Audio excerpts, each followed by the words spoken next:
नमस्कार विद्यार्थी मित्रांनो, एक्झाम वार्ता या यूट्यूब चॅनलवरती आपलं खूप खूप स्वागत आहे.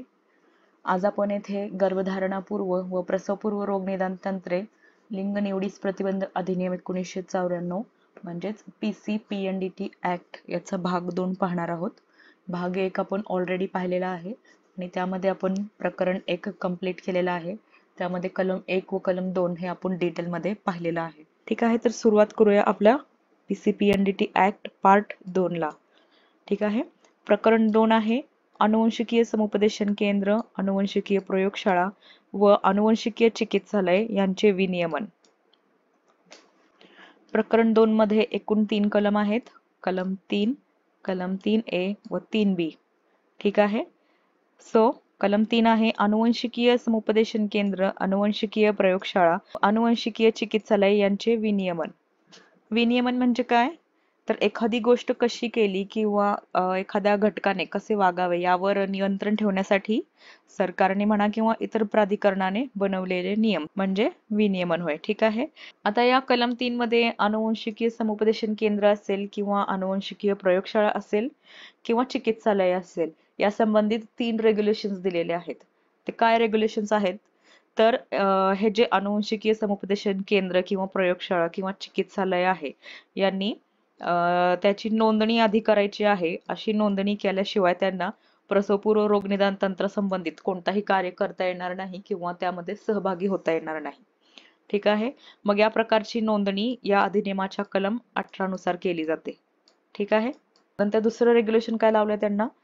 तर नमूद करता येईल अशी अर्हता धारण न करणाऱ्या कोणत्याही व्यक्तींची त्यांना नियुक्ती करता येणार नाही. म्हणजे ती जी संस्था आहे, समजा समुपदेशन केंद्र किंवा प्रयोगशाळा किंवा जे चिकित्सालय आहे त्यामध्ये जो अधिकारी किंवा कर्मचारी वर्ग ते नियुक्त करणार आहेत तो या अधिनियमानुसार किंवा या अधिनियमामध्ये जे दिलेले आहे ते क्वालिफिकेशन त्याने पूर्ण केलेलं असावं. ठीक आहे, आणि नंतर तिसरं रेग्युलेशन काय आहे?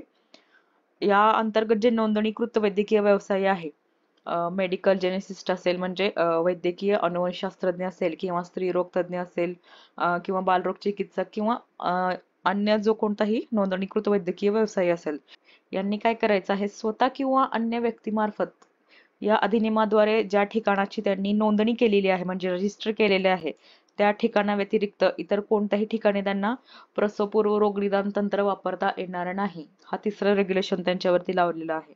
समजलं? कलम 3 आहे अनुवंशिकीय समुपदेशन केंद्र, प्रयोगशाळा व चिकित्सालय यांचे विनियमन. या कलमामध्ये त्यांच्यावरती 3 प्रकारचे रेग्युलेशन लावलेले आहे. पहिला आहे नोंदणी केल्याशिवाय त्यांना अशा प्रकारचा जो केंद्र किंवा प्रयोगशाळा किंवा हॉस्पिटल त्यांना चालवता येणार नाही.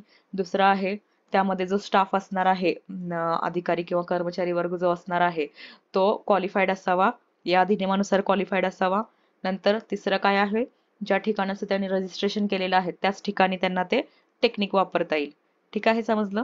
नंतर तिसरा आहे महत्वाचा कलम, कलम 3A लिंग निवडीस प्रतिबंध, प्रोहिबिशन ऑफ सेक्स सिलेक्शन.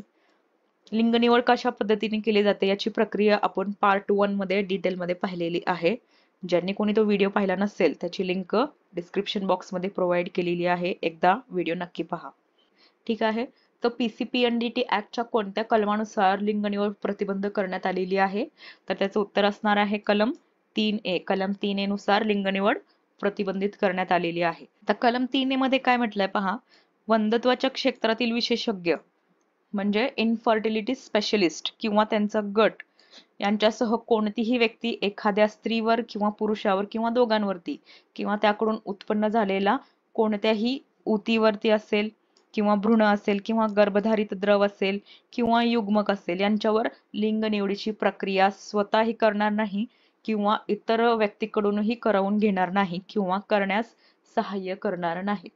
ठीक आहे, जे इनफर्टिलिटी स्पेशलिस्ट आहे, जे डॉक्टर्स आहेत, त्यांनी कोणत्याही स्त्रीवरती किंवा त्यांनी एखाद्या स्त्रीवरती किंवा पुरुषावरती किंवा दोघांवरतीही त्यांच्याकडून प्राप्त झालेल्या कोणत्याही ऊतीवरती, ऊती म्हणजे पेशींच्या समूहाला ऊती म्हटलं जातं, अनेक ऊती एकत्र येऊन आपला अवयव तयार होतो.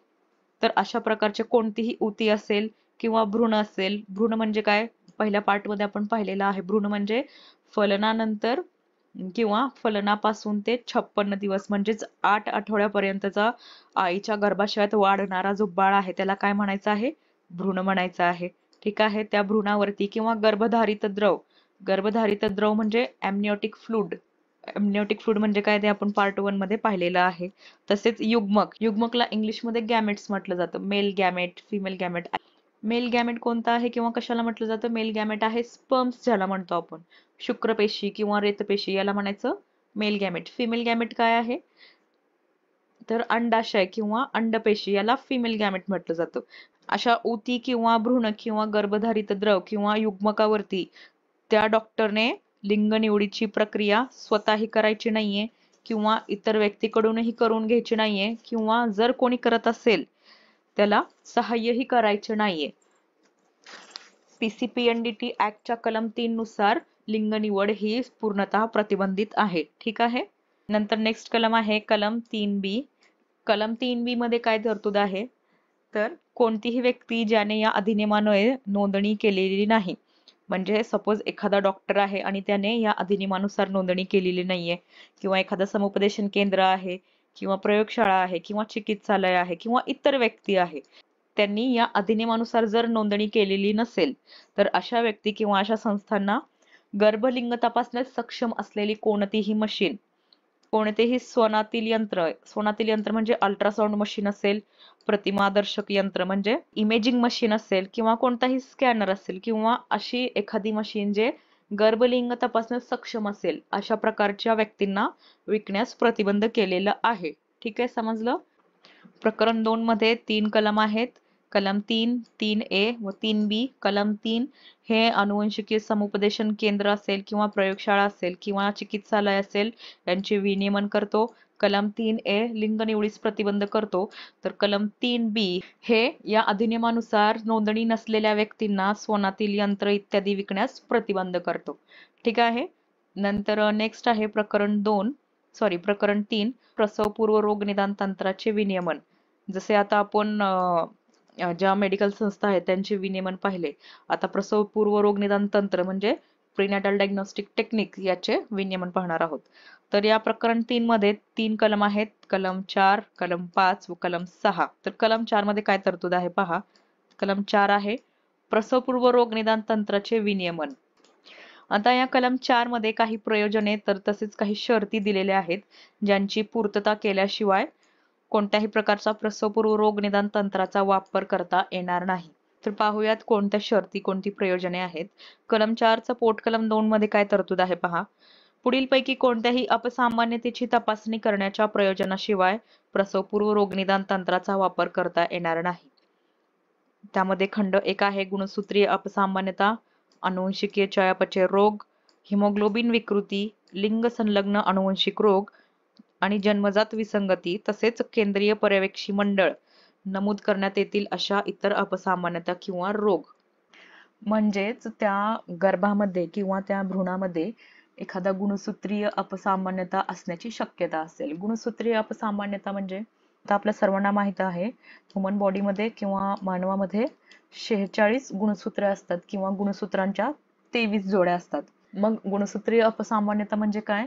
तर हे जे गुणसूत्राची संख्या आहे ते कमी जास्त होणे. 46 चे 45 होते किंवा 46 चे 47 होणे किंवा ते गुणसूत्राचा जो स्ट्रक्चर आहे त्याच्यामध्ये काहीतरी डिफेक्ट होणे, याला म्हणायचं गुणसूत्रीय अपसामान्यता, ज्याचा परिणाम एखाद्या विकृतीमध्ये होतो. जसे की डाऊन सिंड्रोम असेल, क्लिनफिल्टर सिंड्रोम असेल, हे काय आहे? गुणसूत्रीय अपसामान्यतेची उदाहरणे आहेत. तसेच त्या गर्भामध्ये किंवा त्या भ्रूणामध्ये अनुवंशिकीय चयापचय रोग असण्याची किंवा निर्माण होण्याची शक्यता असेल. जसे की फिनिलकीटोनुरिया हा एक प्रकारचा अनुवंशिकीय चयापचय रोग आहे. फिनिलकीटोनुरिया त्याला एक प्रकारचा बौद्धिक अपंगत्व आपण म्हणू शकतो. ठीक आहे, असे असण्याची जर शक्यता असेल. तसेच हिमोग्लोबिन विकृती असण्याची शक्यता असेल. हिमोग्लोबिन म्हणजे काय? तर हिमोग्लोबिन हे एक प्रकारचं प्रथिन आहे जे आपल्या रेड ब्लड सेल मध्ये म्हणजेच RBC मध्ये आढळतो. याचं सर्वात महत्वाचं काम काय आहे? याचं काम काय आहे तर आपल्या लंग्स पासून ते आपले जे इतर बॉडी टिश्यूज आहे म्हणजेच आपल्या शरीराची जे इतर ऊती किंवा पेशी आहेत त्यांच्यापर्यंत ऑक्सिजन पोहोचण्याचं सर्वात महत्वाचं काम हा हिमोग्लोबिन करतो. आणि याच्यामध्ये विकृती निर्माण होणे म्हणजे हिमोग्लोबिन विकृती, जसे की सिकल सेल डिसीजेस जे आहेत, सिकल सेल ॲनिमिया वगैरे जे आहेत ते या कॅटेगरीमध्ये येतात, हिमोग्लोबिन विकृती.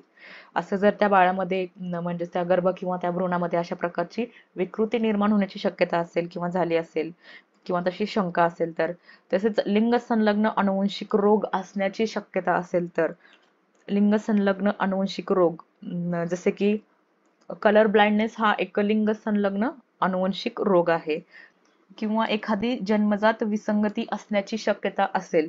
आता जन्मजात विसंगती म्हणजे ज्याला इंग्लिशमध्ये आपण बर्थ डिफेक्ट म्हणतो. फॉर एक्झाम्पल क्लेफ्ट लिप ज्याला मराठीत आपण आय थिंक दुभंगलेले ओठ असे म्हणतो. हे जे दुभंगलेले ओठ आहेत हे देखील काय आहेत, जन्मजात विसंगती या प्रकारामध्ये मोडतात. जर त्या गर्भामध्ये किंवा त्या भ्रूणामध्ये अशा प्रकारची अपसामान्यता किंवा रोग किंवा विसंगती म्हणजेच विकृती असण्याची शक्यता असेल तरच प्रसवपूर्व रोग निदान तंत्राचा वापर करता येतो. हे जे मुद्दे आहेत ते IMP मुद्दे आहेत. कलम 4 च पोट कलम 2 याचा खंड 1 ते 5 हे मुद्दे लक्षात ठेवा. ठीक आहे. नंतर नेक्स्ट पाहूया कलम 4 चा पोट कलम 3. आता या पोट कलम 3 मध्ये आपल्याला जर ही प्रसवपूर्व रोग निदान तंत्र अप्लाय करायचा असेल तर त्या संबंधित काही शर्ती पूर्ण कराव्या लागतील. आता या 4 प्रकारच्या शर्ती दिलेल्या आहेत, त्या जर पूर्ण केल्या किंवा ते जर फुलफिल होत असल्या तरच ही टेक्निक आपल्याला अप्लाय करता येईल. तर पाहूयात काय टेक्निक्स आहेत त्या, काय शर्ती आहेत. कलम 4 चा पोट कलम 3 त्याचा खंड 1 त्यानुसार त्या गर्भवती महिलेचे वय 35 वर्षांपेक्षा अधिक असावे. त्या महिलेचे 2 किंवा अधिक वेळा अबॉर्शन म्हणजेच गर्भपात झालेला असावा. तसेच त्या महिलेवरती औषधी द्रव्य, किरणोत्सर्ग किंवा जंतू संसर्ग किंवा इतर रासायनिक द्रव्ये यांच्यासारख्या गर्भविकृतीकारक पदार्थांचा मारा झालेला असावा. तसेच ती जी महिला आहे किंवा तिचा जो पती आहे ते मतिमंद असावे किंवा त्यांना स्नायू ताणतेसारखी शारीरिक विरूपता किंवा इतर कोणताही अनुवंशिक रोग असावा किंवा त्या प्रकारची त्यांची कौटुंबिक पार्श्वभूमी म्हणजेच फॅमिली हिस्ट्री असावी. असं जर असेल तरच त्या महिलेवरती आपल्याला प्रसवपूर्व रोग निदान तंत्र अप्लाय करता येतो. नंतर पुढे काय म्हटलंय पहा, त्या गर्भवती महिलेचा सोनातील चित्रण करणारी जी व्यक्ती आहे म्हणजे तो जो सोनोलॉजिस्ट आहे, सोनोग्राफी करणारा किंवा अल्ट्रासाऊंड करणारा जो डॉक्टर आहे, त्यांनी त्याच्या हॉस्पिटलमध्ये या ज्या शर्ती त्याने जे फुलफिल केल्या आहेत या संबंधित त्याने त्याचा संपूर्ण अभिलेख ठेवायचा आहे. आणि जर त्या अभिलेखामध्ये काही कमतरता किंवा काही दोष आढळल्यास त्याने कलम 5 किंवा 6 तरतुदीचे उल्लंघन केले आहे असे मानले जाईल. ठीक आहे. कलम 5 किंवा कलम 6 तरतुदीचे त्या डॉक्टरने उल्लंघन केले असे मानले जाईल, त्याने जर या शर्ती फुलफिल केल्या, या संबंधित अभिलेख ठेवला नसेल तर. ठीक आहे. नंतर पुढे काय म्हटलंय, गर्भवती महिलेचा नातेवाईक किंवा पती यासह कोणतीही व्यक्ती खंड 2 मध्ये विनिर्दिष्ट केलेल्या प्रयोजनाशिवाय तिच्यावर कोणत्याही प्रसवपूर्व रोगनिदान तंत्राचा वापर करण्याची मागणी करणार नाही किंवा तिला उत्तेजन देणार नाही. म्हणजे कलम 4 च्या खंड 2 मध्ये आपल्याला ते रिझन्स दिलेले आहेत ज्यासाठी आपण प्रसवपूर्व रोग निदान तंत्र वापरू शकतो. याच्या व्यतिरिक्त त्या महिलेचा, त्या गर्भवती महिलेचा कोणताही नातेवाईक म्हणा किंवा तिचा पती म्हणा, हा तिला अशा प्रकारे प्रसवपूर्व रोग निदान तंत्राचा वापर करण्यासाठी फोर्स करणार नाही किंवा त्या प्रकारे तिला अपप्रेरणा देणार नाही. नंतर नेक्स्ट आहे कलम 5, गर्भवती महिलेची लेखी संमती व गर्भाचे लिंग कळविण्यास प्रतिबंध. आता या कलम 5 मध्ये काय तरतूद आहे तर जे डॉक्टर्स आहेत हे प्रसवपूर्व रोग निदान तंत्र वापरणारे, त्यांनी काय करायचं आहे, ती जी संबंधित गर्भवती महिला आहे तिला अशा प्रकारे टेक्निक वापरल्यानंतर तिच्यावरती जो परिणाम होणार आहे त्याचे तिला संपूर्ण स्पष्टीकरण द्यायचे आहे, सर्व माहिती तिला द्यायची आहे की ही टेक्निक वापरल्यानंतर तिच्यावरती काय परिणाम होणार आहे. ठीक आहे. आणखीन काय आहे तर अशी पद्धत वापरण्यासाठी त्या महिलेकडून लेखी संमती घ्यायची आहे तिला समजणाऱ्या भाषेमध्ये. ठीक आहे. आणि अशी संमती घेतल्यानंतर तिला त्याची एक कॉपी द्यायची आहे आणि असे केल्याशिवाय त्यांना प्रसवपूर्व रोगनिदान पद्धतीचा वापर करता येणार नाही. ठीक आहे. कलम 5 मध्ये काय तरतूद आहे तर संबंधित गर्भवती महिलेला अशा प्रकारे प्रसवपूर्व रोगनिदान तंत्र वापरण्यासंबंधित तिला संपूर्ण माहिती द्यायची आहे. त्याच्यानंतर तिच्यावरती काय इफेक्ट होणार आहे त्याचीही तिला माहिती द्यायची आहे. तसेच त्या महिलेकडून त्या डॉक्टर्सने काय करायचं आहे, अशी पद्धत वापरण्यासाठी तिची लेखी संमती घ्यायची आहे आणि तिला समजणाऱ्या भाषेमध्ये घ्यायची आहे आणि त्याची एक कॉपी तिला दिल्यानंतरच अशा प्रकारची पद्धत त्यांनी वापरू शकतात. ठीक आहे. नंतर कलम 5च्या खंड 2 मध्ये काय म्हटलंय पहा, महत्वाचा आहे हा खंड.